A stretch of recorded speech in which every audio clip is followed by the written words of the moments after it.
માનતો હોય કે શ્રદ્ધા કે અંધશ્રદ્ધાનો વિષય છે, પરંતુ હકીકતમાં એ શ્રદ્ધા કે અંધશ્રદ્ધાનો વિષય નથી, પરંતુ આત્મશુદ્ધિ, આત્મશાંતિ અને આત્મશ્રદ્ધાના એક પ્રકારે મનોવૈજ્ઞાનિક ઉપાયો છે.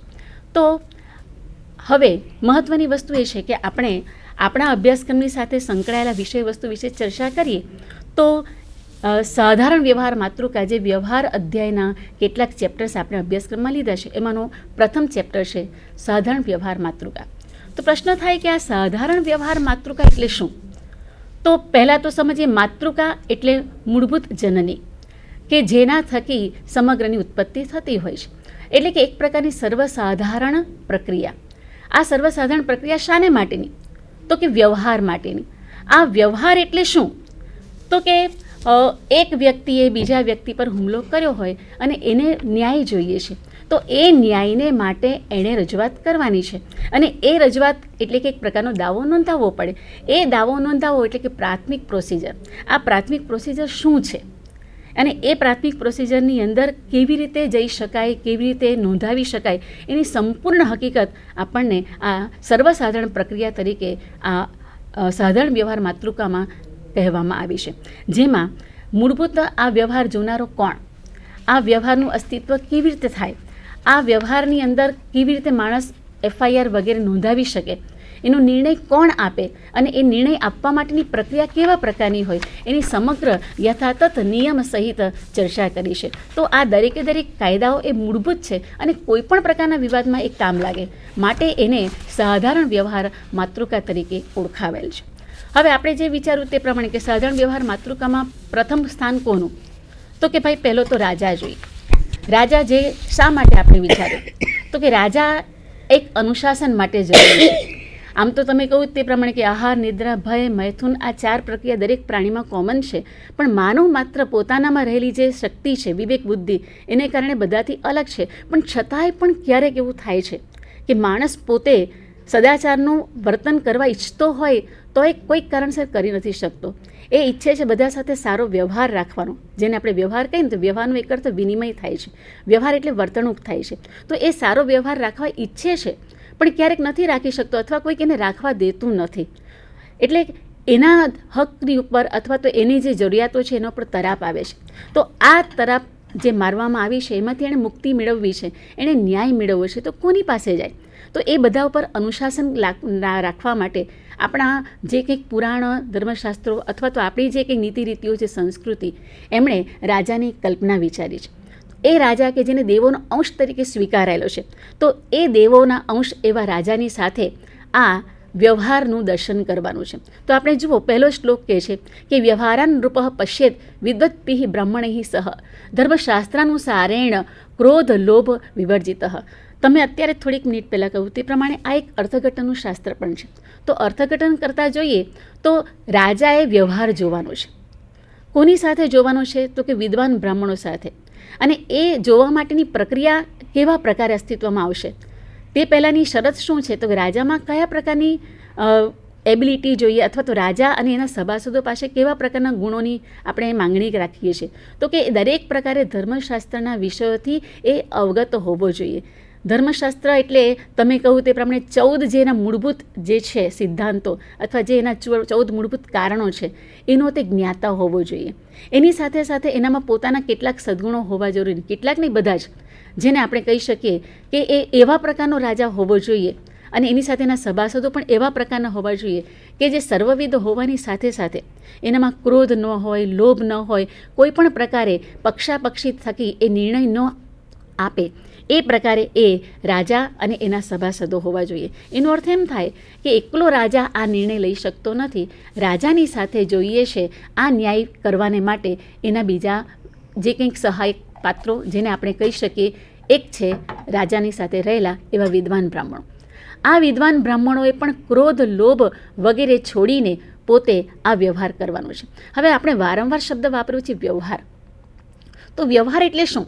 તો કે વી વત્તા અ વત્તા હૃ, આ ધાતુનો અર્થ થાય છે વિવિધ સંદેહોનું હરણ થવું. અર્થાત વ્યવહાર એટલે વિનિમય, વર્તનની પરસ્પર આપલે.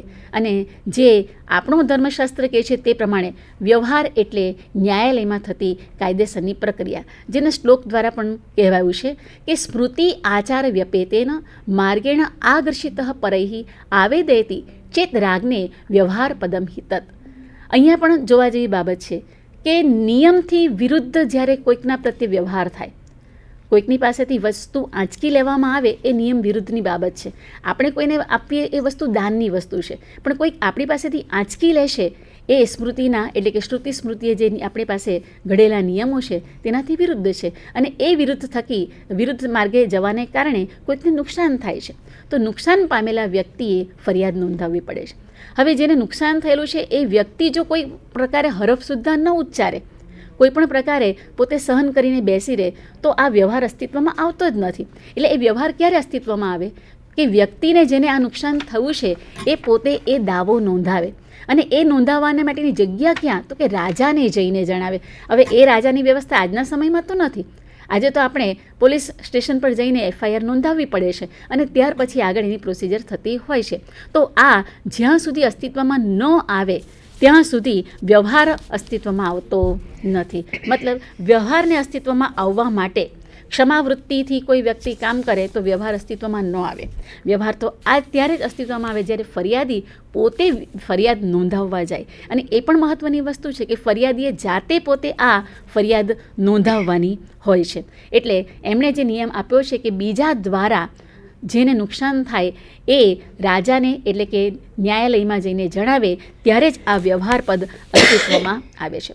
હવે રંજનબેન, એક વાત પણ નોંધવા જેવી છે કે કેટલાક બનાવો એવા હોય છે કે જેમાં કોઈક સામાન્ય વ્યક્તિએ નોંધાવી શકતો નથી. ઉદાહરણ તરીકે એવી કોઈક ઘટના બને છે કે બહાર આકસ્મિક કોઈક રીતે બોમ્બ વિસ્ફોટ વગેરે થાય છે, તો એમાં કોઈ સામાન્ય વ્યક્તિ અથવા તો કોઈ મહાન વ્યક્તિઓનું કોઈ જૂથ જઈને ત્યાં નોંધાવે અને ત્યારે જ આ કાર્યવાહી થાય એવો તો કોઈ નિયમ હવે તો આપણી પાસે જોવા મળતો નથી. એટલે કે આધુનિક કાળની અંદર આવી રીતે પણ આપણે કાયદાઓ બનાવાયેલા છે કે જેને કારણે આપણે ત્યાં ન્યાયાલયમાં આપણે સ્વયં ન જઈએ પણ પોલીસ પોતે પણ આ કાર્યવાહી કરી શકે છે.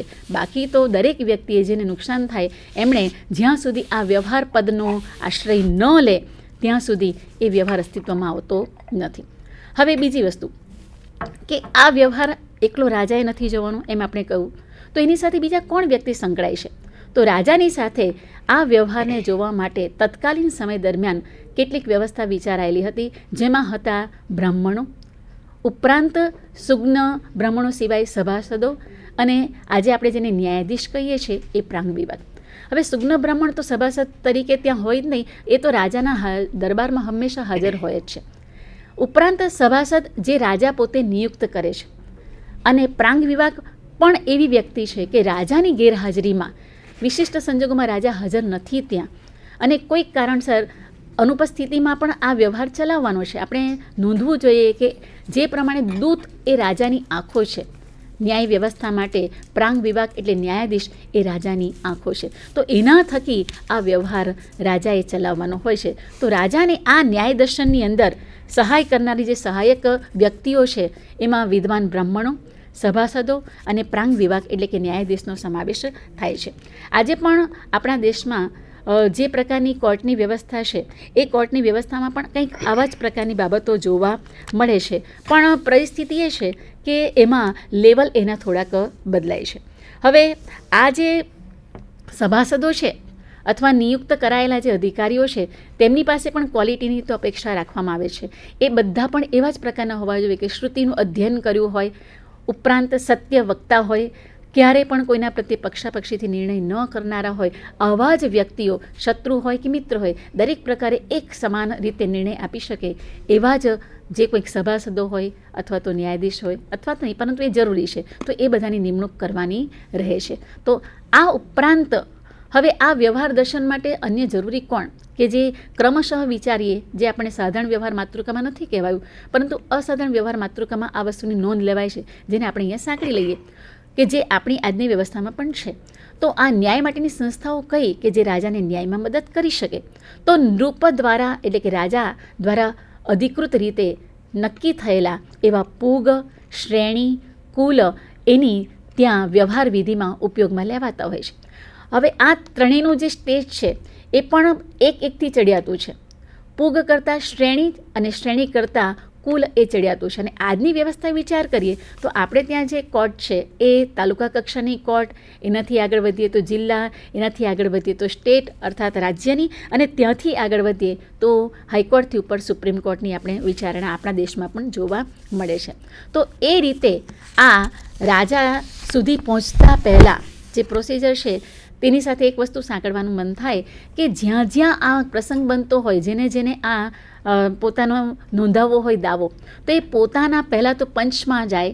પંચમાં નિર્ણય ન થઈ શકે તો એનાથી આગળ વધે, અને ત્યાં પણ એને પોતાને જો ન થાય સંતોષ તો એનાથી આગળ એટલે કે રાજા સુધી પહોંચી શકે છે. અને આજે આપણે પણ જોઈએ છીએ કે આપણને પણ જ્યારે ન્યાય મળતો હોય અને એ ન્યાયમાં કંઈક અધૂરપ લાગતી હોય તો આપણે એનાથી આગળ વધી શકીએ છીએ.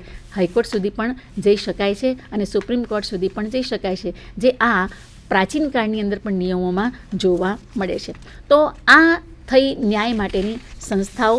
ઉપરાંત હવે વિચાર કરીએ તો જે કંઈક ફરિયાદ નોંધાવવાની છે, સાધારણ વ્યવહાર માતૃકા આપણને એમ કહે છે કે વ્યવહાર ત્યારે અસ્તિત્વમાં આવે જ્યારે તમે નોંધાવો. તો નોંધાવવામાં કઈ કાળજી રાખવી જોઈએ? એફઆઈઆર નોંધાવી છે તો એ એફઆઈઆર નોંધાવતી વખતે કઈ કાળજી રાખવી જોઈએ? તો કે વાદીએ જે પ્રમાણે જણાવ્યું હોય તે પ્રમાણે પ્રતિવાદી પક્ષની સામે વર્ષ, માસ, પક્ષ, તિથિ, નામ, જાતિ વગેરે લક્ષણોથી યુક્ત લખાણ કરવું. હવે સમજવા જેવી બાબત એ છે કે અહીં જે વિધાન આપણને પ્રાપ્ત થાય છે તેમાં વાદીએ પ્રતિવાદીની સમક્ષ આ વસ્તુ લખાવવાની છે. તો પ્રથમ તો વસ્તુ એ છે કે શરૂઆતમાં કોર્ટ પાસે જતાં પહેલાં સામાન્ય રીતે એક નાનકડી એપ્લિકેશન જેવી આપવી, એનો અર્થ એમ થયો. અને ત્યાર પછી આ એપ્લિકેશનને અનુરૂપ જેના ઉપર એ દાવો નોંધવાનો છે એ પ્રતિવાદીને ત્યાં હાજર રાખવાનો, અને એ પ્રતિવાદીની સમક્ષ વાદીએ પોતાની ફરિયાદ નોંધાવી. અને એ નોંધાવતી વખતે કેટલી કાળજી રાખવી? તો કે એ કાળજી એ પ્રમાણે રાખવી કે જેથી કરીને ભવિષ્યની અંદર કોઈક કારણસર એની અંદર અન્ય કોઈક ફેરફાર કરવાનો ઉપસ્થિત થાય, એવી ફરિયાદ એને જરૂરિયાત ઊભી થાય, પણ એ જરૂરિયાતનો એ પોતે નિકાલ ન લાવી શકે. અર્થાત એ રીતે નોંધાવવાનું છે કે એમાં દરેક બાબત, ઝીણામાં ઝીણી વિગત એની અંદર સમાવિષ્ટ થઈ જાય. જેમ કે માસ, પક્ષ, તિથિ, નામ, જાતિ આ વગેરે દ્વારા કેટલીક બીજી બાબતોનો પણ સમાવેશ થઈ જાય કે સંખ્યા છે, સ્થાન છે, સમય છે, ચિહ્ન છે, આ બધી બાબતો ઓળખ માટે જરૂરી છે. તો એની ધ્યાનમાં લઈને આ નોંધાવવાની. હવે એ નોંધાવ્યા પછી વાદીનું નિવેદન ત્યાં નોંધાઈ જાય પછી શું? તો કે ત્યાર પછી આ વ્યવહાર અસ્તિત્વમાં આવે છે. અસ્તિત્વમાં આવી ચૂક્યો છે, પણ એ વ્યવહાર સિદ્ધિના પગથિયા કયા છે? તો એને માટે પણ આપણો આ યાજ્ઞવલ્ક્ય સ્મૃતિ કહે છે વ્યવહાર અધ્યાય કે તત્ સિદ્ધૌ સિદ્ધિમ આપનોતિ વિપરીતમ અથ અન્યથા ચતુષ્પાદ વ્યવહારયમ વિવાદેશુ ઉપદર્શિત. આ વ્યવહાર ત્યારે સિદ્ધ થાય અને એના થકી સિદ્ધિ પણ ત્યારે જ મળે કે જ્યારે એની અંદર 4 પ્રકારે તમે 4 સ્ટેપે આગળ વધીને એના અંતિમ સુધી પહોંચવાનો પ્રયત્ન કરો. હવે આ 4 સ્ટેપ કયા? માત્ર ને માત્ર એફઆઈઆર નોંધાવવાથી તો કાર્ય સિદ્ધ ન થાય. આ એફઆઈઆર એટલે શું? તો કે એફઆઈઆર એટલે એક પ્રકારે કહીએ તો એ ભાષા છે. એટલે આપણે વાદીએ પ્રતિવાદી ઉપર જે આપણે કેસ દાખલ કર્યો છે તેને વિગતવાર ઝીણામાં ઝીણી બાબતોને સાંકળીને ત્યાં નોંધાવવું એની હાજરીમાં. એ નોંધાવ્યા પછીથી શું થાય? તો કે પ્રતિવાદી એનો ઉત્તર આપે છે. આ ઉત્તરની પ્રક્રિયા અસ્તિત્વમાં આવે છે. આ છે એનું બીજું પગથિયું. અને એ ઉત્તર લખાવનાર વ્યક્તિ એટલે કે પ્રતિવાદી પોતે ક્યાં તો સત્ય રીતે ઉત્તર આપી શકે, ક્યાં તો એ ઉત્તરની અંદર એ મિથ્યા પણ હોઈ શકે, અથવા તો એની અંદર પ્રત્યવસ્કંદન પણ હોઈ શકે, અથવા તો એની અંદર પૂર્વ ન્યાય વિધિ પણ હોઈ શકે છે. તો આપણા વિદ્યાર્થી મિત્રોને ખબર છે કે સત્ય એટલે શું? તો કે જે પણ કોઈક પ્રતિવાદી ઉપર આપણે કેસ દાખલ કર્યો છે એ પ્રતિવાદી એના એમ કહી દે કે હા, તમે જે મારા ઉપર દાવો નોંધાવ્યો છે, તમે જે મારા પર આરોપ મૂક્યો છે એ હું સ્વીકારી લઉં છું. એટલે કે તમે મને ઉદાહરણ તરીકે 1000 રૂપિયા આ રીતે આપ્યા છે, મેં માંગ્યા એના બદલામાં, તો એ ઋણ પેટે મેં તમારી પાસે લીધા છે અને તે વસ્તુ હું સ્વીકારી લઉં છું. તો એ સત્ય ઠરે છે અને એ સત્ય ઠર્યા પછી તો ત્યાં જ કેસનો નિકાલ થઈ જાય છે. પણ જ્યારે એમ કહે છે કે ના તમે ખોટું બોલો છો, તો એ ખોટું બોલો છો એ વસ્તુ પુરવાર કરે છે કે એ પોતે ઉત્તર આપતી વખતે એ મિથ્યા ઉત્તર આપે છે, અને એ મિથ્યા ઉત્તર જ્યારે આવે છે તો એ મિથ્યા ઉત્તર દ્વારા જ આપણી કાર્યવાહી આગળ વધે છે. મિથ્યા ઉત્તર થયો એટલે સાબિત કરવાનો રહેશે. એ સાબિત કરવાની પ્રક્રિયા અર્થાત ક્રિયા, અને એ ક્રિયા ત્યારે સંપન્ન થાય જ્યારે એમાં આપણે પુરાવો આપીએ. એટલે મિથ્યા ઉત્તર થકી જ આ સમગ્ર આ ન્યાયની પ્રોસિજર શરૂ થતી હોય છે. અને એ ક્રિયાને પૂર્ણ કરવા માટે પ્રતિવાદી જ્યારે પોતાની જાતને નિર્દોષ જાહેર કરવા માંગતો હોય ત્યારે જે કંઈક પુરાવો આપે, એ પુરાવો વગેરેની ઉપર જે કંઈક વાદ વિવાદ થતો હોય, જે પ્રાંત વિભાગની હાજરીમાં થતો હોય, એ પૂર્ણ થાય અને એમાં એક પક્ષ સિદ્ધ થાય તો એ પક્ષની સિદ્ધિ અર્થાત એને વિજય મળ્યો છે એમ કહેવાય. અથવા એનાથી વિરુદ્ધ જ્યારે જેણે આરોપ મૂક્યો છે એ વાદી જો પોતાનો દાવો સિદ્ધ કરવા માટે પૂરતા પુરાવાઓ આપે અને એ પુરાવા ઉપર પણ સંપૂર્ણપણે વિગતવાર જે કંઈક સંશોધન અથવા જે પણ કંઈક કાર્યવાહી થાય એમાં એ સિદ્ધ થાય તો એ પણ સિદ્ધિનો માર્ગ કહેવાય છે. એટલે સમાન રીતે આ જે કંઈક તકરારનું નિવારણ કરવાનું છે આજની પરિસ્થિતિમાં પણ આ જ પ્રક્રિયા છે. માત્ર એના આધુનિક રીતે નામો કદાચ જુદા હોઈ શકે, પણ એ જ છે કે ચતુષ્પાદ વ્યવહારયમ, કે જે ભાષા, ઉત્તર, ક્રિયા અને સિદ્ધિ દ્વારા સિદ્ધ થાય છે. અને આ રીતે યોગ્ય અયોગ્યતાનો નિર્ણય પણ ત્યાં સિદ્ધ થઈ જાય છે.